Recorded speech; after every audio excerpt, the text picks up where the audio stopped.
नमस्कार, आप सभी को बात करते हैं उत्तर प्रदेश यूपी की सबसे बड़ी महत्वपूर्ण और काम की खबरें। जी हाँ, बात कर लेते हैं सबसे पहली बड़ी महत्वपूर्ण खबर से। जानेंगे सभी खबरों को विस्तार से। उससे पहले इस वीडियो को अगर आपने लाइक नहीं किया है तो लाइक ज़रूर से कर दीजिएगा, क्योंकि काफ़ी बड़े ऐलान, बड़ी खबरें हैं राशन वालों के लिए, किसानों के लिए। जानते हैं सबसे पहली बड़ी खबर, फ्री राशन वितरण से लेकर। जी हाँ, गरीबों को मिलने वाला अनाज डकार गया कांटेदार, दर्ज होगा मुकदमा। आपको बता दें, उत्तर प्रदेश के बरेली में जो कांटेदार है, गरीब लोगों का जो अनाज है, अगर वो खा जाते हैं और डकार ले लेते हैं तो अधिकारी ने बाजरा, पॉज मशीन व कांटे कब्जे में लेकर दूसरे कांटेदारों को सुपर्दी में दे दिया है। जी हाँ, ऐसा अगर कोई करता है तो उनको हटा दिया जाएगा। और आपको बता दें, अभी के लिए अगर देखा जाए तो उत्तर प्रदेश के बरेली जिले में कांटेदार ने गरीबों को वितरित किए जो राशन है उसको ब्लैक कर दिया। पूर्ति निरीक्षण ने निरीक्षण किया तो कांटेदारों की दुकान में मात्र 50 किलो बाजरा मिला।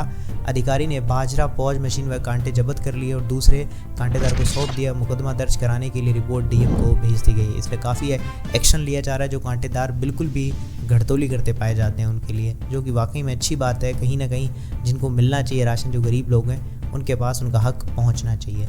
चलिए बात करते हैं अगली बड़ी खबर, यूपी के मौसम के बारे में।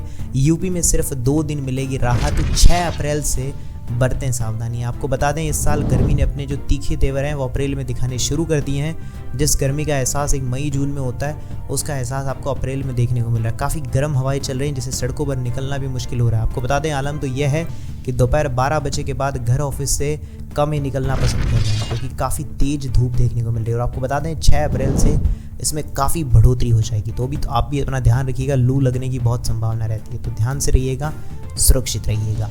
चलिए इसी के बाद जानते हैं अगली बड़ी खबर, 888 क्विंटल अनाज कहाँ गया, चूहे खा गए, गायब राशन पर डीलरों ने दिया ऐसा जवाब। जी हाँ, अधिकारी के भी होश उड़ गए, जिसमें पीडीएस डीलरों ने 3 माह में 888 क्विंटल जो गरीबों का अनाज होता है वो गायब कर दिया। और गायब हुए अनाज के पीछे जो तर्क दिया वह चौंकाने वाला यह था कि डीलरों ने विभाग को जानकारी दी, उनके अनाज चूहे खा गए।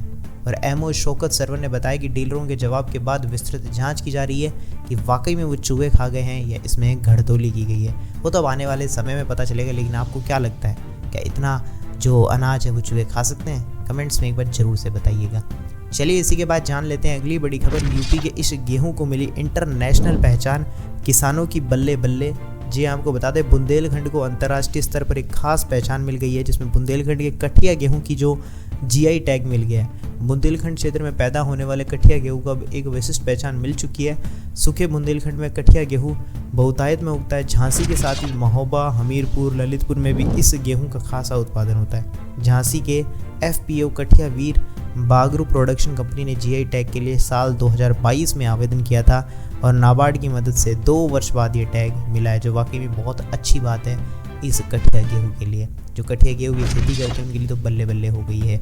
चलिए इसी के बाद जान लेते हैं अगली बड़ी खबर, टेस्ला कंपनी से लेकर। जी हाँ, जो गाड़ियाँ बनाती है टेस्ला कंपनी, जो एलोन मस्क की है, जिसमें फैक्ट्री के लिए ज़मीन को तलाशने के लिए भारत में आने वाली है टेस्ला कंपनी, इन राज्यों को मिल सकती है प्राथमिकता। आपको बता दें, जहाँ पे आएगी वहाँ पे इस चीज़ का फ़ायदा मिलेगा, रोजगार तो बढ़ेंगे। भारत ने पिछले महीने इलेक्ट्रिक कारों का आयात कम कर दिया है, जो कम से कम देश में $50 करोड़ का निवेश करे और 3 साल के अंदर घरेलू मैन्युफैक्चरिंग के लिए प्रतिबद्ध हो।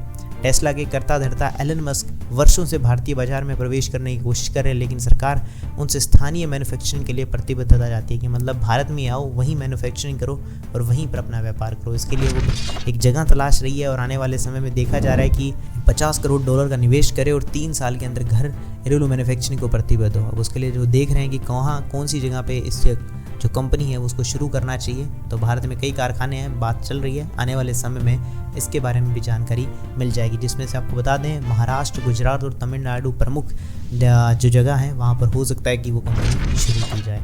चलिए अब इसी के बाद जानते हैं अगली बड़ी खबर, फ्री ट्रेनिंग के साथ मिल रहे हैं 8,000।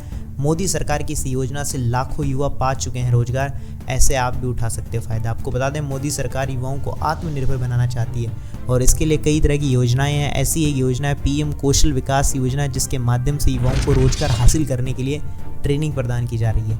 हाल ही में आपको बताएं, पीएम नरेंद्र मोदी के नेतृत्व में चलाई जाने वाली इस योजना के माध्यम से बढ़ती हुई बेरोजगारी को कम करने का प्रयास किया गया है और इसके लिए आपको 8,000 रुपये भी मिलेंगे। साथ ही साथ में एक सबसे बड़ी और इम्पॉर्टेंट चीज़ कि इसके थ्रू आप अपना खुद का रोजगार कर सकते हो।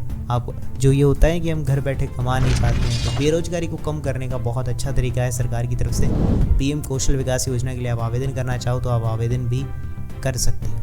चलिए इसी के बाद बात करते हैं अगली बड़ी खबर। एक बहुत बड़ी अपडेट आ रही है, वो मध्य प्रदेश से, इसलिए बता देता हूँ, जो किसान भाई लोग हैं इसीलिए खबर बता रहा हूँ। गेहूं के खेतों में आग का रुद्र रूप देखने को मिला है। 300 बीघा से ज़्यादा फसल जलकर राख और एकदम खाक हो गई है। बेबस ताकते रहे किसान। आपको बता दें, मोबाइल कैमरों में कैद वीडियो और फोटो में गेहूं की जो फसल है उसमें अचानक इतनी तेज आग भड़की कि आग का तांडव मच गया और आग की ऊंची ऊंची लपटें, धुएं के गुबार के साथ अफरा तफरी फैल गई और लोग आग बुझाने की कोशिशों में जुट गया। और आपको पता है, जब गेहूं की खेती होती है और उसके बाद जब उसको निकालने का समय आता है तो एकदम सूख जाती है, तो उसमें आग जो पकड़ती है उसके बाद उसे रोक पाना बड़ा मुश्किल हो जाता है, क्योंकि वो बहुत तेज़ी से आगे बढ़ती है। तो वाकई में बहुत बड़ा नुकसान देखने को मिला है। चलिए अब इसी के बाद जान लेते हैं अगली बड़ी खबर। BAPS मंदिर, जो हिंदू मंदिर यानी जो अबू धाबी का हिंदू मंदिर में 1 महीने में बनाया एक नया रिकॉर्ड। इतने लाख भक्तों ने किया दर्शन। आपको बता दें, अबू धाबी में बने मंदिर में बड़ी संख्या में श्रद्धालु पहुंचे हैं। 1 महीने के दौरान 3.5 लाख श्रद्धालु पहुंच गए हैं। और इस मंदिर का जो उद्घाटन है प्रधानमंत्री नरेंद्र मोदी जी ने किया था और इसे 1 मार्च को श्रद्धालुओं के लिए खोला गया है। और सोमवार को यह मंदिर विशेष पूजा अर्चना के लिए आम लोगों के लिए बंद रहता है। और आपको बता दें, हर शनिवार और रविवार को 50,000 के करीब लोग यहाँ पहुँच रहे हैं, जो वाकई में बहुत बड़ी बात है कि एक ऐसी जगह जहाँ पर मंदिर, हिंदू मंदिर अबू धाबी के अंदर, वाकई में मानने वाली बात है। चलिए इसी के बाद जान लेते हैं अगली बड़ी खबर। टैक्स पेयर्स हो जाएं एकदम सावधान। 31 जुलाई 2024 तक इनकम टैक्स रिटर्न दाखिल करने से ही मिलेगा ऑल टैक्स रिज्यूमे का लाभ। आपको बता दें, ITR दाखिल करने के लिए नियमों में बड़ा बदलाव कर दिया गया है। जो टैक्स पेयर्स हैं, जो टैक्स भरते हैं, उसके लिए समय पर आयकर रिटर्न दाखिल करें और उन्हें ही ओल्ड टैक्स रिजाइमा का बेनिफिट मिल पाएगा। चलिए इसी के बाद जान लेते हैं अगली बड़ी खबर। 10 नक्सलियों को मार कोबरा बटालियन ने लिया 3 साल पुराना बदला। शहीद हुए थे 22 जवान। आपको बता दें, कोबरा 210 बटालियन व DRG के जवानों ने अपने शहीद साथियों का बदला नक्सलियों से बिल्कुल उसी अंदाज में लिया जिसके लिए कोबरा बटालियन व DRG के जवान जाने जाते हैं। आपको बता दें, उनकी जो मुठभेड़ हुई थी जिसमें कोबरा बटालियन जिला बल के जवान इस ऑपरेशन से वापस लौट रहे थे, अचानक तेगलगुड़ा गांव में नक्सलियों ने जवानों ने ताबड़तोड़ फायरिंग शुरू कर दी। नक्सलियों के इस हमले में कोबरा 210 बटालियन में जिला पुलिस के 22 जवान शहीद हो गए थे। साल 2021 से पहले कोबरा बटालियन में इतना बड़ा नुकसान पहले कभी हुआ नहीं था और इस नुकसान के बाद नक्सलियों का मनोबल आसमान पहुंच गया, क्योंकि नक्सलियों के खिलाफ कोबरा बटालियन को सबसे मजबूत फोर्स माना जाता है। और इस घटना के बाद जब इसका बदला लिया गया तो काफ़ी अच्छे तरीके से लिया गया। और बता दें, सुरक्षा कर्मियों ने जमकर पसीना बहा। 3 साल बाद पूरा होने के बाद एक दिन पहले सुरक्षा बलों ने एक बड़े एनकाउंटर को अंजाम दिया और अब तक इस मुठभेड़ में 10 नक्सलियों की मौत हो चुकी है। चलिए इसी के बाद जान लेते हैं अगली बड़ी खबर। चुनाव से पहले बड़ी साजिश कर रहे थे आतंकी। कश्मीर पुलिस ने फोड़ दिया भंडा। पाकिस्तानी सरगना पर 10 लाख का इनाम। आपको बता दें, चुनाव से पहले एक आतंकी मॉड्यूल में बड़ी साजिश में लगा हुआ है। इसका सरगना पाकिस्तान में बैठा है। इस मॉड्यूल के 3 लोगों को गिरफ्तार भी कर लिया गया है। चलिए इसी के बाद जान लेते हैं अगली बड़ी खबर। अमित शाह ने पश्चिमी यूपी की 17 सीटों को एक एक कर मथा। जी हाँ, बताई जीत की रणनीति। आपको बता दें, अमित शाह ने अपने बुधवार को पश्चिमी यूपी की 17 सीटों को एक एक कर मथा है। नेताओं को जीत की रणनीति बताई है। पहले दूसरे चरण की 16 और तीसरे चरण की 1 सीट पर शाह का फोकस है। आपको बता दें, इनमें से 7 पर भाजपा पिछली बार हार गई थी। देखते हैं बाकी क्या होता है इस बार के चुनाव में। आपका क्या विचार है, कमेंट में आप बता सकते हो मुझे। चलिए इसी के बाद जान लेते हैं यूपी के मौसम के बारे में। प्रयागराज लगातार दूसरे दिन यूपी का सबसे गर्म शहर रहा है। प्रशासन ने जारी कर दिया एडवाइजरी। आपको बता दें, प्रयागराज लगातार दूसरे दिन यूपी में सबसे गर्म शहर बताया गया है। भीषण गर्मी को देखते हुए प्रशासन ने सतर्क रहने को कहा है। आपको बता दें, सतर्क इसलिए बच्चे, बूढ़ों और गर्भवती महिलाओं को सतर्कता बरतने की अपील के साथ DM ने एडवाइजरी जारी कर दी है, क्योंकि गर्मी रहती है तो काफ़ी बड़ी दिक्कत हो जाती है। इससे लू लगने की संभावना रहती है, क्योंकि गर्मी जितनी लगती है उतनी अच्छी होती नहीं है, वाकई में बहुत नुकसानदायी भी होती है, तो ध्यान रखिएगा।